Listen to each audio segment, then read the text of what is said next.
في عام 1973 للميلاد علمت حكومة النيجر بأن الملك فيصل ابن عبد العزيز ستكون له جولة إلى بعض الدول الأفريقية، والتي لم يكن من بينها النيجر، فأرسل ديوري هوماني رئيس النيجر حينها برقية إلى الملك فيصل يدعوه إلى زيارة النيجر. الجواب على تلك البرقية أتى سريعا، كان الجواب هو الرفض.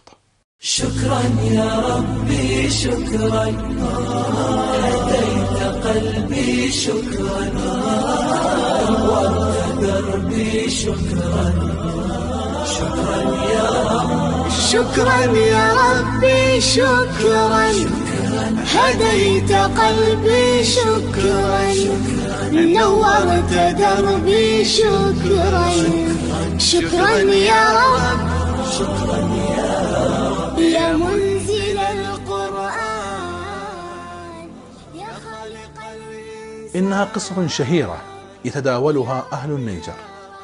نعم، لقد تم رفض تلك الدعوة مع ذكر السبب. قال الملك فيصل إن الدولة المسلمة التي يرفرف في سمائها علم ما يسمى بإسرائيل لا تطأ أرضها قدم فيصل، لا تطأ أرضها قدم فيصل. وإذا قبلنا بقرارات الأمم المتحدة فلنقبل بتقسيم فلسطين، وهذا ما لا يمكن أن نقبله.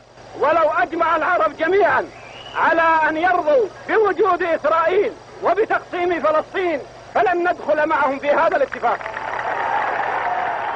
كان جواب الملك فيصل لحكومة النيجر جوابا جريئا، وبعد أيام على تلك الحادثة وصلت برقية أخرى إلى المملكة العربية السعودية من ديوري هوماني رئيس النيجر.